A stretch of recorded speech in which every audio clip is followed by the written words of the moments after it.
guys, welcome to this video. So today we're going to read Gruesome, Griselda, and I have read Spoiled Bride, so do go and check that video out. So please like, subscribe and hit the notification bell, and let's get reading. Gruesome, Griselda. Creepy crawlies are called creepy crawlies for a reason. They are creepy and they are crawly. Slugs, worms, spiders, caterpillars and cockroaches are creatures that give the most people the creeps. Not Griselda. Griselda was a girl who loved creepy crawlies. If she saw a worm wiggling around in the mud, she would pick it up and put it in her pocket. Now worms don't make the best pets. Worms don't come if you call them. Worm! If you throw a worm a stick, it won't bring it back. Worm, fetch! You can't train worms to do tricks. Worm, roll over. Worm, beg. Worm, paw. However, Griselda had other plans for these slimy creatures. The little girl would use them to give people the willies. Griselda attended an incredibly posh all-girls boarding school, the Duchesses of Queensberry's School for Girls, with extremely wealthy parents. The school was full of young ladies with long hair and even longer names like Honourable Lady Antonia Rose Huntington Smythe.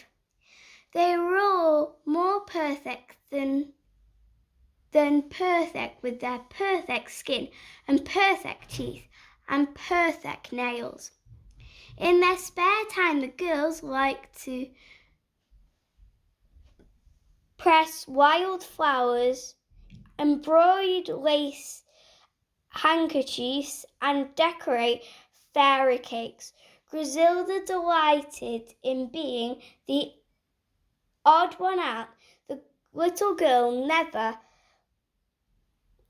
brushed her hair, so it was like a bird's nest, topped off with glossy purple hair scrunchie.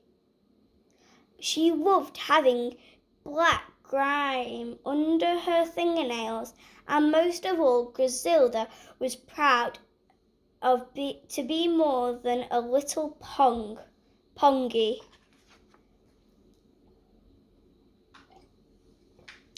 Or there was the day that when Griselda spied on a pair of headmistress's frilly bloomers having on the washing line of her garden.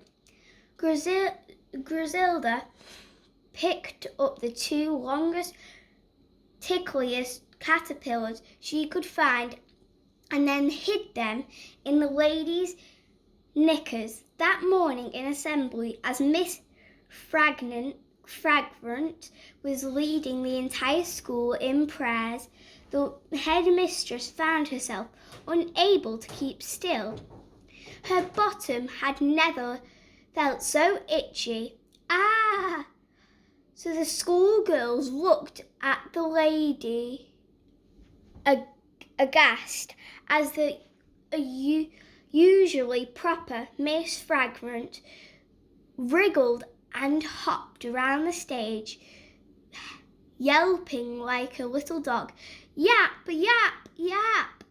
Only Griselda knew the reason why. Sitting in the back of the row, the school hall, she couldn't help smirking at the chaos she had caused. Worst of all was the time of the prize-giving day, when the guest of honour at the school was none other than Her Majesty the Queen. The Queen was there to hand out the prizes to all the girls who were even more superior than the others, and gave a speech on the best to succeed in her life. When all this was happening, Griselda When all this was happening, Griselda, who was unlikely to be burned with any surprise, unless there was for the cheese from cheesiest feet, sneaked off to the school kitchen. There she replaced all the cucumber in the sandwiches with the live slippery slugs. As all prize winners took tea and the sandwiches at the garden party after with the Queen, everyone was on their absolute best behaviour. Even though the cucumber sandwiches taste disgusting, the teachers, parents and prize-winning girls all swallowed them without complaining. No one wanted to make a scene of the presence of such a distinguished guest. "Delightful sandwiches," said one of the duchesses. "Yes, this cucumber is so fresh tasting," replied the Countess. "It's almost as if it's alive." Who would spit out their food in front of Her Majesty, the Queen? Well, nobody excepted Her Majesty, the Queen. This was for the simple reason that Her Majesty, the Queen, already, Her Royal Highness, took one bite out of her slug sandwich and immediately spat it out. "Yes, ma'am," replied the chanfer, as the beast of a car zoomed, all the flags flapping in the wind, and stopped at the nearest kebab shop. "I need to have something to take this disgusting taste away."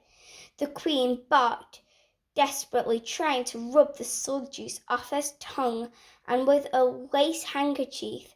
Immediately all the pupils, parents and teachers were gripped by this mystery. Who was the phantom, creepy crawly pest? Wanted poster were put all over the school. Wanted.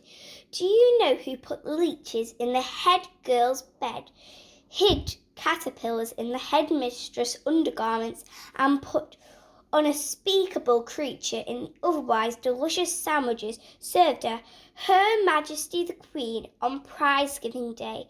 Information wanted. 1,000 reward given for any information that leads in their capture. All the girls at the Duchesses of Queensberry were too rich to care about their mere £100, so the reward had to be put to £1,000. There was a whole week of pocket money to some of those girls.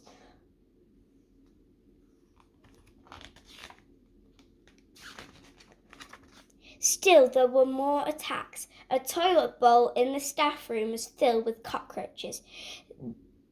They nipped the bottoms off the history teacher, Miss Worsley, as soon as she sat on the toilet seat. Ouch!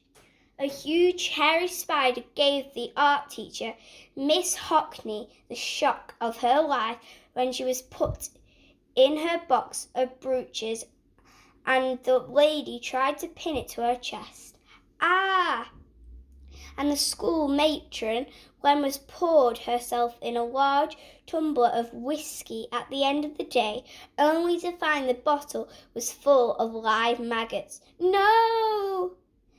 Every time Griselda played a nasty trick on someone, she wanted it to be even more gruesome than the last. She wanted it. Mornings before school, Griselda would rise at dawn to go down to the pond to fish out tadpoles, frogs and newts.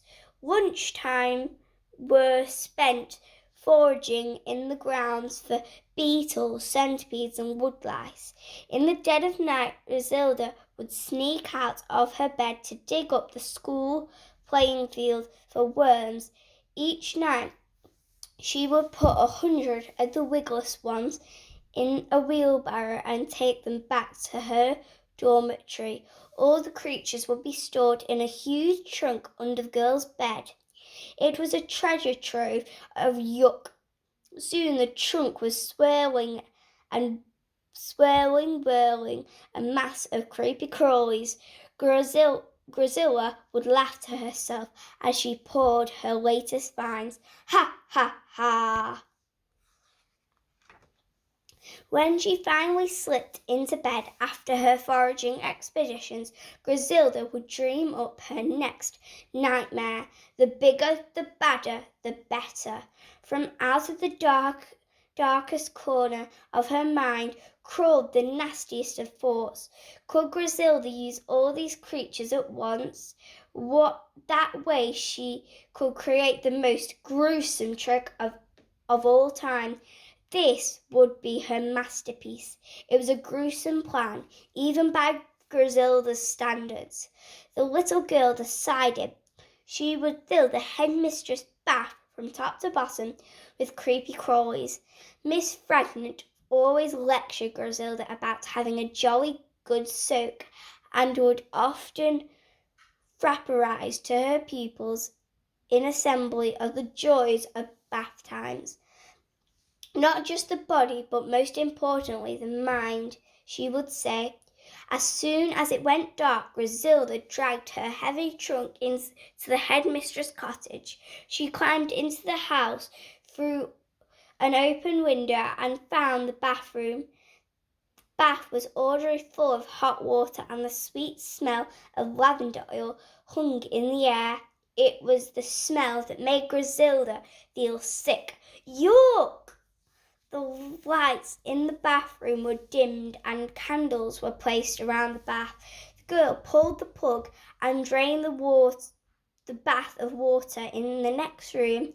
She could spy the headmistress in her nightgown, putting her long grey hair up into a bath cap in readiness for her nightly soak.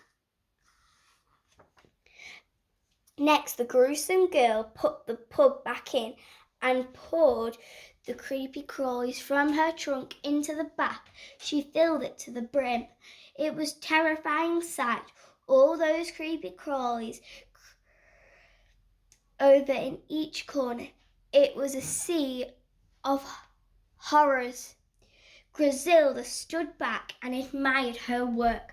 Ha, ha, ha!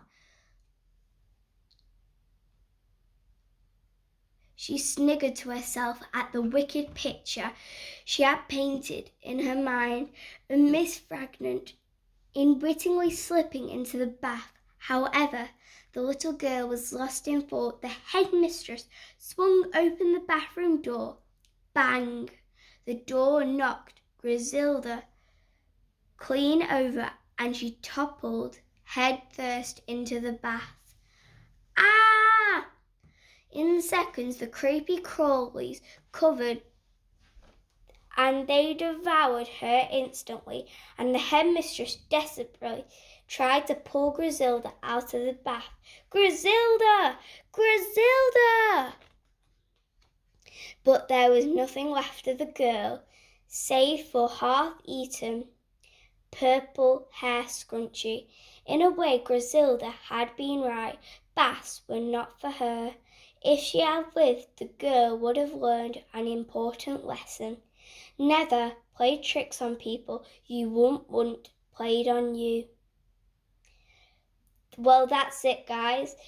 We've played that and we've learned the moral. Never play tricks on people that you won't want played on you.